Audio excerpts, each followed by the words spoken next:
Hello दोस्तों, मैं हूं मनीषा और आज मैं विज्ञान कक्षा 10 उसका पहला अध्याय है रासायनिक अभिक्रियाएं एवं समीकरण। उसके कुछ महत्वपूर्ण टॉपिक्स हैं जिस पे मैं आपसे चर्चा करूंगी। तो देख लेते हैं इसमें पहला टॉपिक हमने क्या लिख रखा है। उपचयन एवं अपचयन यानी रेडॉक्स अभिक्रियाएं, ये क्या होती है। तो सबसे पहले हम बात करते हैं उपचयन। उपचयन क्या होता है। तो किसी पदार्थ में यदि ऑक्सीजन की वृद्धि हो जाती है तो वो होता है उपचयन। अब बात करते हैं अपचयन की। तो अपचयन भी ऐसे ही होता है, लेकिन इसमें क्या होता है, ऑक्सीजन की क्या हो जाती है, कमी हो जाती है।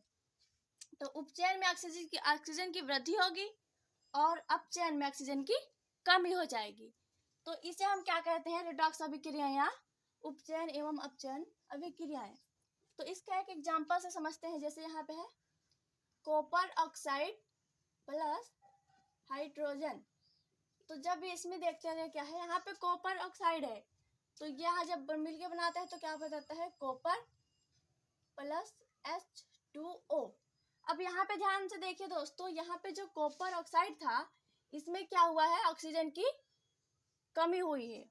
और हाइड्रोजन था यहाँ पे क्या हुआ है, H2O बना दिया है। तो यहाँ पे ऑक्सीजन की वृद्धि हुई है। तो जिसमें ऑक्सीजन की वृद्धि हुई है उसे हम क्या कह रहे हैं, उपचयन।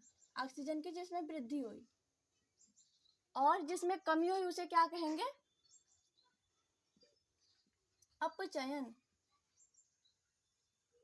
तो ये होती है हमारी रेडॉक्स अभिक्रियाएं। अब आगे बढ़ते हैं, इसमें देख लेते हैं। और दूसरा टॉपिक क्या है, उसमें वियोजन तथा आयनिक वियोजन में अंतर। उसमें वियोजन तथा आयनिक वियोजन में अंतर। उसमें वियोजन क्या होता है दोस्तों, जिसमें हम ऊष्मा देते हैं और वो क्या हो जाता है, विखंडन हो जाता है, उसका वियोजित हो जाता है। तो वो होता है उसमें वियोजन, यानी ऊष्मा से जो टूटे। और आयनिक वियोजन क्या होता है, आयनिक वियोजन वो जिसमें हम क्या करते हैं, जल में घोलते हैं किसी पदार्थ को, तब वो होता है आयनिक वियोजन। तब वो आयनों में टूटता है जब किसी को हम जल में घोलते हैं किसी पदार्थ को। अब बात करते हैं इसकी, ये है हमारा उसमें वियोजन वाला, उसमें वियोजन, और ये है आयनिक वियोजन। आयनिक वियोजन, वियोजन। तो उसमें वियोजन में क्या होता है, पदार्थ पर ऊष्मा देने पे होता है, ऊष्मा देने पे वियोजन होता है, ऊष्मा देने पे टूटता है। और आयनिक वियोजन क्या होता है, घोलने से होता है, घोलने से या विलयन बनाने से होता है। ठीक। तो अब दूसरा टॉपिक क्या था, दूसरा अंतर क्या है इसमें, उसमें वियोजन में माध्यम की आवश्यकता नहीं होती है, लेकिन आयनिक वियोजन में क्या होता है, माध्यम की आवश्यकता होती है। जैसे इसमें क्या होता है, जल की जरूरत पड़ी घोलने के लिए या दूध की जरूरत पड़ी, तो इसमें क्या है, माध्यम की आवश्यकता है, यानी कि इसमें क्या है, माध्यम होता है, माध्यम चाहिए होता है। लेकिन इसमें क्या होता है, माध्यम की कोई आवश्यकता नहीं होती है, माध्यम की जरूरत नहीं, माध्यम नहीं, इसमें माध्यम नहीं होता है। और इसमें क्या होता है, माध्यम होता है, जल या दूध में घोलते हैं। अब दूसरा एक और देख लेते हैं, इसमें और क्या है अंतर। तो अब अंतर पे आते हैं, इसमें जब हम उसमें वियोजन में क्या होता है, ये जब टूट जाते हैं ऊष्मा देने पर तो ये उदासीन हो जाते हैं, यानी कि पुनः क्रिया नहीं कर सकते हैं। लेकिन आयनिक वियोजन में क्या हो जाता है, आयनिक वियोजन में जब घोल देते हैं तो इनके जो पदार्थ हैं, अणु हैं, वो आवेशित हो जाते हैं, यानी कि किसी पे क्या हो जाता है, ऋणावेश हो जाता है और किसी पे धन आवेश हो जाता है। तो इसमें क्या हो जाता है, ये उदासीन हो जाता है, उदासीन हो जाता है। और इसमें क्या हो जाता है, आवेशित हो जाते हैं, आवेशित हो जाते हैं। ठीक, यानी कि इसमें आवेश आ जाता है, इसमें क्या आ जाता है, आवेश, धन या ऋण, इसमें क्या हो जाता है, धन या ऋण आवेश आ जाते हैं। अब बात करते हैं और भी इसमें क्या कोई सा है। तो इसमें क्या होता है, जो इनके पदार्थ होते हैं, इनके उत्पाद होते हैं, आसानी से अलग हो जाते हैं। लेकिन जो आयनिक वियोजन में होता है, इनके पदार्थ जो अणुओं में टूटते हैं, जिस पे धन आयन ऋण आ जाते हैं, तो ये आसानी से अलग नहीं हो सकते हैं। तो इनका एक उदाहरण ले लेते हैं उसमें वियोजन का। जैसे यहाँ पे हम उसमें वियोजन के एक उदाहरण ले रहे हैं, जैसे NH4 अमोनिया और प्लस Cl क्लोराइड। तो इसमें हम क्या किए, जब हम इस पे क्या किए, उष्मा दिए, यानी कि जब हम इस पे क्या किए, उष्मा दिए, तो उष्मा देने पे क्या हुआ, ये उष्मा देने पर क्या हुआ, NH3 यानी अमोनिया और हाइड्रोक्लोरिक अम्ल ये बना दिया। जब इसमें हम क्या किए, उष्मा दिए, है ना दोस्तों, जब हम इसमें क्या किए, उष्मा दिए, इसमें जब इसको हम ताप किए, इस पे ताप दे लगाए तो ये हो गया। और आयनिक वियोजन में क्या होता है, आयनिक वियोजन में हम देख लेते हैं, जैसे NaCl सोडियम क्लोराइड। तो इस पे हम क्या किए, इस पे जब हम किए हैं तो ये क्या होता है, आयनों में टूटा, Na पे धन आयन और Cl पर ऋण आयन। तो ये हो गया है, इनमें अंतर हो गया, उसमें वियोजन और आयनिक वियोजन में अंतर हो गया। अब बात हम करते हैं उसमें वियोजन तथा उसमें अपघटन में अंतर। तो उसमें वियोजन और उसमें अपघटन में क्या अंतर होता है, अब इसको जान लेते हैं। तो दोस्तों जानते हैं कि वियोजन और अपघटन मतलब दोनों के मतलब ये होता है टूटना, और उसमें से मतलब उष्मा से टूटना, यानी कि जब उस पे हम क्या उष्मा डाले, ताप डाले तो टूटना। तो इसमें ऐसा लग रहा है कि ये भी टूटा है, ये भी टूटा है, उष्मा से ये भी टूटा है, उष्मा से ये भी टूटा है, तो फिर इनमें अंतर क्या है, वही हम बात करेंगे उस पर। तो इसमें क्या होता है दोस्तों, बस थोड़ा सा डिफरेंट है इनमें। जो उसमें वियोजन होता है, ये भी अभिक्रिया पदार्थ को गर्म करने से टूटता है, होता है, और उसमें अपघटन भी उष्मा देने पर ही अपघटन होता है। लेकिन इनमें अंतर क्या है, इनमें अंतर यही है कि जो उसमें वियोजन जो टूटता है तो उसके जो यौगिक होते हैं, उत्पाद होते हैं, पुनः ठंडा होके जिस पदार्थ से अभिकारक से मिलकर बने होते हैं, फिर ठंडा होके उसी अभिकारक के तौर पे फिर आ जाते हैं, अपने मूल रूप में फिर दोबारा आ जाते हैं ठंडा होने पर। लेकिन उसमें अपघटन ऐसा नहीं होता है। इसमें क्या होता है, टूट गए एक बार तो दोबारा क्या हुआ, वो अपने मूल यौगिक नहीं बनाएंगे, यानी कि मूल रूप में नहीं आएंगे, जो पहला अभिकार था उसमें नहीं आएंगे। तो हम इसका एक उदाहरण ले लेते हैं। तो जैसे यहाँ पे है उसमें वियोजन का उदाहरण हो गया, यहाँ पे 2HI। तो इसमें क्या होता है, हाइड्रोजन आयोडीन, तो ये क्या हो, टूटा है, तो हाइड्रोजन प्लस आयोडीन में टूटा। तो ये क्या हुआ, ये भी क्या हुआ, उष्मा देने पे टूटा, लेकिन जब हम इसको ठंडा करेंगे, ठंडा करने पर, है ना, जब इसको हम ठंडा करेंगे तो ये पुनः अपने दूसरे रूप में, वही रूप में आ जाएगा, जिस रूप से ये बना था उसी में जब इसको ठंडा कर देंगे तो आ जाएगा। तो ये हो गया उसमें वियोजन। अब बात करते हैं, उदाहरण इसका लेते हैं उसमें अपघटन की। तो उसमें अपघटन की एक उदाहरण लेते हैं, जैसे यहाँ पे है कैल्शियम कार्बोनेट। इसमें जब हम उष्मा डालते हैं, इसमें क्या करते हैं, जब हम उष्मा करते हैं इसको, तो ये क्या हो जाता है, calcium oxide plus carbon dioxide बनाता है। कैल्शियम कार्बोनेट पे जब हम क्या करते हैं, उष्मा डालते हैं, तो कैल्शियम ऑक्साइड और कैल्शियम कार्बन डाइऑक्साइड बनाता है।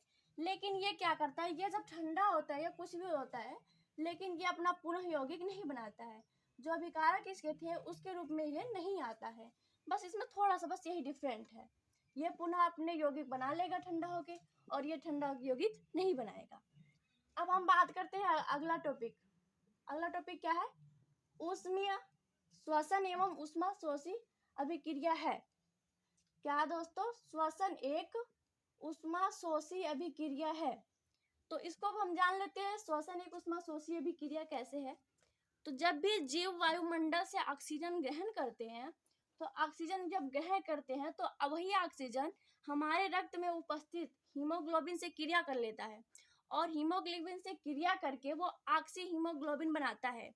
और जब ये एक क्रिया करता है तो इस क्रिया में जो हमारा इस क्रिया होता है, तो इसमें क्या होता है, इस क्रिया में ऑक्सीजन जो होता है हमारा, वो जब क्रिया करा तो इसमें उष्मा का क्या होता है, शोषण होता है, यानी इसमें उष्मा की जरूरत हो जाती है।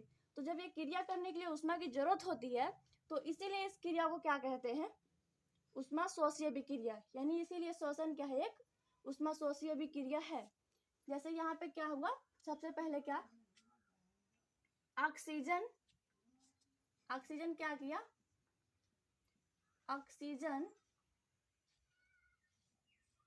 ऑक्सीजन हमारे किससे क्रिया किया, जल में हमारे खून में उपस्थित हीमोग्लोबिन से क्रिया करा।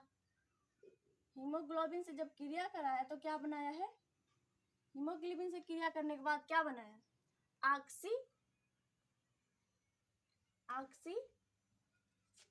हीमोग्लोबिन बनाया, ऑक्सी हीमोग्लोबिन। और इसमें क्या हुआ, जो उसमें उष्मा है उसका क्या हुआ, शोषण हुआ, यानी कि उष्मा की इसमें जरूरत पड़ी। तो इसीलिए क्या है, श्वसन एक उष्मा शोषी अभिक्रिया है। तो चलिए अब हम समझ गए होंगे आप, तो अगला टॉपिक बात करते हैं। अगला टॉपिक है संक्षारण। यह संक्षारण क्या होता है, तो संक्षारण दोस्तों मैं आपको बता दूं, संक्षारण जब भी कोई धातु अम्ल, नमी और आदि सारी चीजों से मिलकर क्रिया कर लेती है तो उस पर एक विशेष रंग की परत चढ़ जाती है। अम्ल, नमी, धातु, जब किसी विशेष रंग, जब यहाँ पे क्या होता है दोस्तों, कोई धातु होती है, जैसे मान लो तो कोई धातु है, वो नमी से, अम्ल से और ऑक्सीजन से जब क्रिया कर लेती है तो उस पर एक विशेष रंग की परत चढ़ जाती है। जैसे हम बात करें लोहा की, तो लोहा क्या है, जब ऑक्सीजन से क्रिया कर लेता है तो उस पर क्या हो जाता है, जंग लग जाता है। तो यही जो जंग लगने की क्रिया हुई, यही होता है संक्षारण। यानी कि जब कोई धातु अम्ल, नमी और ऑक्सीजन से क्रिया कर लेती है तो उस पर एक विशेष रंग की परत चढ़ जाती है, बस यही है संक्षारण है। तो जैसे कि हम उदाहरण पे बता दें, लोहे पे क्या हालत है, जंग लगना, लोहे पे जंग लग जाता है, भूरा भूरा हो जाता है, तो यही है संक्षारण। और जैसे आप देखते हैं चांदी होती है, उस पर हल्का हल्का काला वाला, उस पर काला रंग का थोड़ा थोड़ा कलर आ जाता है, तो वो भी क्या होता है, संक्षारण होता है।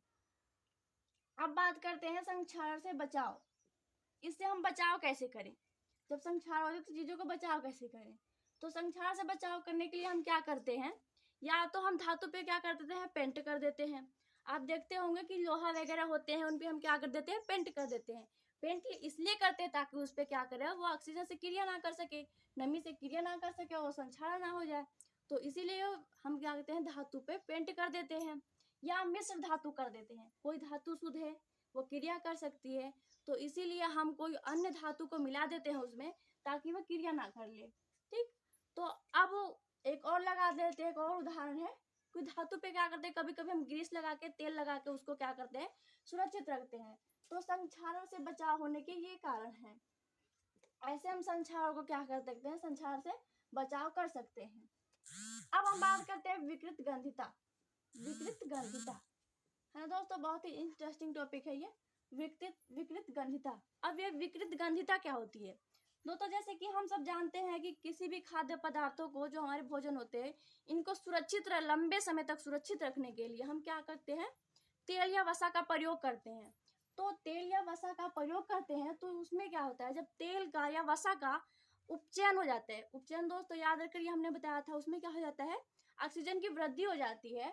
तो जब भी हम वसा या तेल में ऑक्सीजन की वृद्धि हो जाती है, तो वृद्धि हो जाने से उसका स्वाद थोड़ा बिगड़ जाता है, बेकार हो जाता है। कहने का मतलब है तेल या वसा का विकृत गंध हो जाता है, उसका गंध विकृत हो जाता है। तो बस इसी क्रिया को क्या कहते हैं, विकृत गंधिता। तो दोस्तों हमें उम्मीद है कि आपको सब अच्छे से समझ में आ गया होगा।